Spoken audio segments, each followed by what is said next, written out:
Muy bien, chicos, eso ha sido todo en la parte teórica. Vamos a pasar a las preguntas que imagino ya las han resuelto. Ya se habrán dado la importancia de que ustedes resuelvan primero las preguntas y luego comparemos las claves, ¿sí? En la pregunta número 1 nos dicen, una bacteria aislada a partir de un relave minero, identificada taxonómicamente como Acidotiobacillus spp, o sea, especie general, crece en un medio de cultivo llamado 9K. El medio 9K contiene solamente compuestos inorgánicos como fuente de nitrógeno y otros bioelementos como sodio, potasio, fósforo, calcio, azufre, hierro, entre otros. El carbono lo obtiene por fijación de CO2 disuelto en el medio, proveniente del CO2 atmosférico. De acuerdo a lo señalado en el párrafo anterior, señale usted qué tipo de nutrición presenta esta bacteria. Bueno, chicos, rápidamente nos damos cuenta que si ella obtiene el carbono por fijación a través del CO2 disuelto en el medio, bueno, es igual que una planta, ¿sí o no? Todo lo demás, chicos, es simplemente una distracción para asustarlos. Es autótrofa, igual que una planta. En la pregunta número 2 nos indican, Pseudomonas spp es una bacteria mesófila que tiene mucho que ver con el proceso de descomposición de la carne. Ella, junto con otros microorganismos gram positivos, levaduras y mohos, utilizan el glucógeno, proteínas y otros compuestos similares de la carne para su crecimiento. Por tal motivo cambian las características organolépticas de este alimento. De acuerdo a lo señalado, podemos afirmar que estas bacterias pseudomonas presentan nutrición heterótrofa. ¿Es un microorganismo gram negativo? ¿Presenta nutrición autótrofa? ¿O ha sido la causa de la muerte del animal? Bueno, evidentemente no ha sido la causa de la muerte del animal, porque te dicen de que esta es una bacteria mesófila que tiene que ver con el proceso de la descomposición de la carne, ¿verdad? Utilizan la carne como fuente de carbono y obviamente son considerados organismos heterótrofos. De acuerdo a esto, chicos, podemos decir que son gram negativos, no, ¿verdad? Presentan nutrición autótrofa no porque se alimentan de carne. Ellos son heterótrofos. De acuerdo al texto, podemos afirmar ello.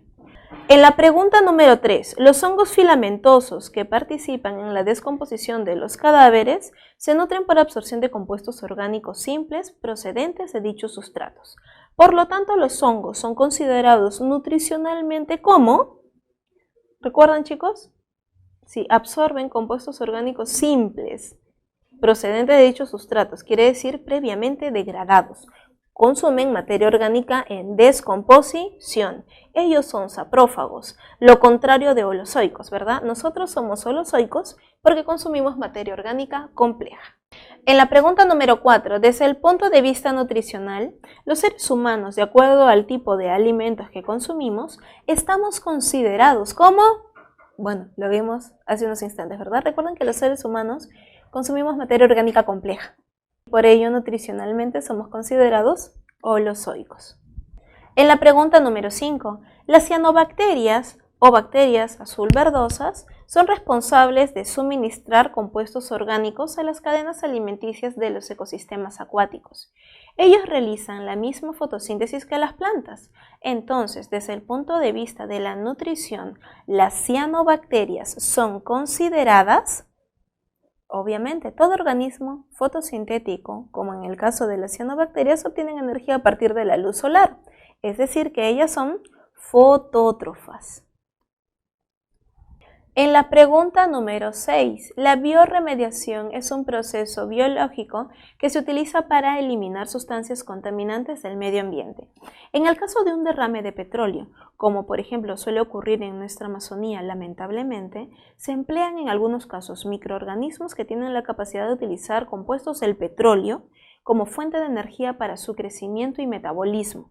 En tal sentido, la biorremediación de ambientes contaminados por petróleo es un proceso que utiliza organismos. ¿Cómo son estos organismos, chicos? Si se alimentan del petróleo.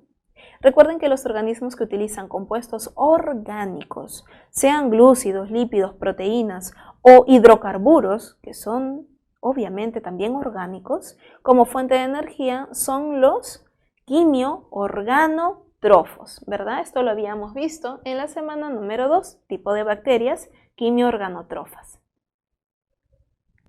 En la pregunta número 7, la fotosíntesis es uno de los procesos biológicos más importantes para el sostenimiento de la vida en nuestro planeta. Las plantas la realizan gracias a la presencia de una organela llamada cloroplasto. El cloroplasto está demostrado científicamente que proviene de una célula procariota ancestral que corresponde a un grupo denominadas cianobacterias, pero cianobacterias muy primitivas, por cierto.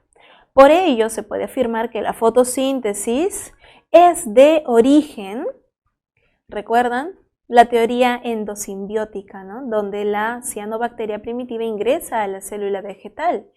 Por ello, las cianobacterias realizan este proceso.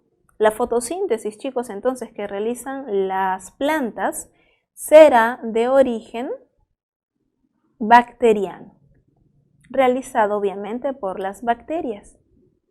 En la pregunta número 8, la fase lumínica de la fotosíntesis se desarrolla en las membranas de los tilacoides, como lo hemos visto en clase. ¿Qué producto suministra esta fase de la fotosíntesis? ¿Recuerdan? ¿Cuáles son los productos? Los productos son ATP y NADPH, ¿verdad? El oxígeno, más que un producto para la planta, es un desecho. Sin embargo, ¿no? La clave, y ya la estamos observando, es la B, teniendo en cuenta que el oxígeno para la planta es desecho. Producto para los animales, ¿no? Para nosotros, pero la planta ya no lo necesita. Y recuerden que este oxígeno viene de la molécula del agua. En la pregunta número 9, en una experiencia de laboratorio desarrollada en un curso de fisiología vegetal, los estudiantes someten a una planta a un tratamiento que cierra completamente los estomas. Teniendo en cuenta que no se le ha privado de una fuente de luz solar, ¿qué fenómeno fotosintético se verá alterado? La fase oscura, la producción de CO2, la producción de oxígeno o la producción de ATP. A ver, la producción de CO2, la planta, no, ¿verdad? La producción de oxígeno se refiere a la fase luminosa. Sí, chicos, tenemos una planta en donde los estudiantes someten a una planta a un tratamiento que cierra los estomas. Si los estomas se cierran por completo, ¿qué va a ocurrir? Teniendo en cuenta que no se le ha privado de la fuente de luz solar. Si se cierran los estomas pero hay luz, quiere decir que sí va a ocurrir la fase luminosa. Con el agua, ¿verdad? Que ya haya ingresado a través de las raíces, porque las raíces no se han alterado. Pero si se cierran los estomas, bueno, ya no va a salir el oxígeno, pero sí se sigue produciendo oxígeno por la fase luminosa. Pero ¿quién ya no entraría? Ya no entraría el CO2, ¿verdad? Por lo tanto, se vería obstruida la fase oscura, el ciclo de Calvin-Benson. La clave sería la A. En la pregunta número 10, las plantas carnívoras constituyen un grupo de organismos que se alimentan de protozoarios y animales, en su mayoría insectos, debido a que crecen en suelos que son pobres en nutrientes, especialmente de nitrógeno. Pese a ello, este grupo de plantas pueden realizar procesos de conversión de la energía luminosa en química. Con respecto a lo mencionado, marque la alternativa correcta. ¿Las plantas carnívoras son saprófagos? Por el modo de obtención de energía, ¿son autótrofos? Los organismos que presentan condición heterótrofa. Sus células no deben presentar cloroplastos. A ver, un momento. Si nos están diciendo que genera energía química a partir de luminosa, quiere decir que sí hace fotosíntesis. Por lo tanto, sí debe tener cloroplastos. Por lo tanto, no son heterótrofos. ¿Y son saprófagos? ¿Consumen materia orgánica descompuesta? No, ¿verdad? Definitivamente ellos son autótrofos, solo que como algo adicional consumen insectos o protozoarios como fuente de nitrógeno. Recuerden que crecen en suelos muy pobres. En la número 11, señale usted a qué proceso metabólico corresponde la siguiente ecuación. A ver, tenemos un compuesto carbonado más oxígeno y esto nos da CO2, agua y energía.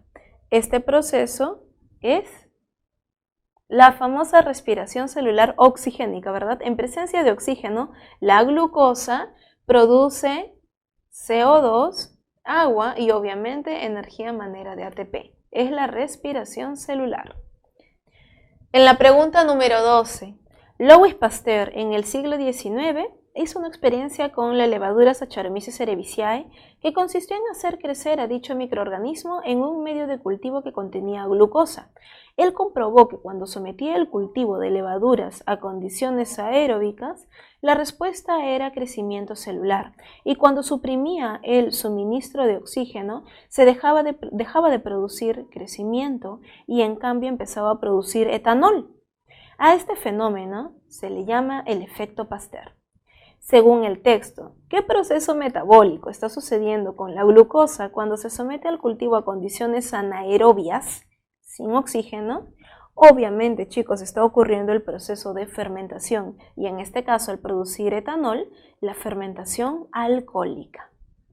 En la pregunta número 13, cuando el piruvato ingresa a la mitocondria se descarboxila para convertirse en acetil-CoA, compuesto que ingresa al ciclo de los ácidos tricarboxílicos, uniéndose al oxalacetato por catálisis de la enzima citrato sintasa. Durante este ciclo, que ocurre en la matriz mitocondrial, se terminan de liberar los 2 carbonos restantes del piruvato y se generan 4 NADH adicionales a los 2 que se generaron durante la glucólisis. Un FATH, los cuales ceden hidrógenos y electrones a la cadena transportadora que se ubica en las crestas mitocondriales. Este transporte de electrones y protones a lo largo a través de la membrana interna mitocondrial genera un proceso bioenergético muy importante. Señale usted qué proceso nos estamos refiriendo. A ver, chicos, todo lo que nos han dicho, todo lo que nos han redactado es el proceso de la fosforilación oxidativa, ¿verdad? Todo el paso de electrones y protones es para la producción de ATP. Fosforilación oxidativa. En la pregunta número 14 nos indican, se ha demostrado científicamente que la mitocondria ancestralmente era una célula procariota, era una bacteria. Según la teoría endosimbiótica, hace mucho tiempo ingresó a parasitar a las células eucariotas. Estas bacterias, cuyo pariente actual sería la bacteria Paracoccus, ya eran organismos aerobios o aeróbicos, pues ya existía por entonces oxígeno atmosférico gracias a la actividad fotosintética de las cianobacterias, y a ello le otorgaron a las células eucariotas la posibilidad de usar el oxígeno también para oxidar los azúcares. Como consecuencia de lo expresado anteriormente, ¿qué podríamos afirmar? Señale lo correcto, ¿no? Señale la afirmación correcta. En la clave A nos dicen, la fotosíntesis es de origen vegetal. Todas las bacterias son parásitas obligadas intracelulares. La mitocondria es un parásito intracelular. O, por último, la fosforilación oxidativa es de origen bacteriano. ¿Cuál de ellas sería la clave, chicos? De acuerdo a lo que nos indican en el texto, la fotosíntesis no es de origen vegetal. Te mencionan que el oxígeno venía de las cianobacterias, eso es diferente. Todas las bacterias son parásitas obligadas intracelulares, no, pues cuando a ti te dicen todas, usualmente es falso, ¿verdad? La mitocondria es un parásito intracelular. Actualmente, ¿la mitocondria como tal es un parásito intracelular? No, es una organela ya de la célula, se volvió parte de ella. Parásito quiere decir que se aprovecha de su hospedador y no brinda ningún beneficio, ¿verdad? Más bien perjudica. Eso quiere decir parásito. Pero la mitocondria no es un parásito porque sí beneficia a la célula. La fosforilación oxidativa es de origen bacteriano, claro. Porque si ustedes analizan la mitocondria tiene su doble membrana y en vez de tener un mesosoma, tiene muchos. Si recordamos en la semana 2, yo les había mencionado que en una bacteria común y silvestre, asociado al mesosoma, siempre encontramos la molécula de ADN y encontramos asociadas a las enzimas respiratorias. Siempre asociado al mesosoma. En cambio, miren la mitocondria. Esta organela, que era una bacteria primitiva, tiene muchos mesosomas que ahora se llaman crestas mitocondriales, porque ya cumplen una función dentro de la célula, ¿verdad? Y aquí tiene gran cantidad, obviamente, de enzimas respiratorias, aparte de su ADN y sus ribosomas, igual que una bacteria. Por ello, La clave es la D. En la pregunta número 15, el intercambio de gases necesarios para el metabolismo energético celular se produce de una gran variedad de modos. Así, en los animales terrestres se realiza a través de los pulmones o tráqueas, en los animales acuáticos a través de branquias, en las plantas a través de los estomas. Señale usted, en el caso del sistema respiratorio humano, a qué nivel se produce el intercambio de gases respiratorios.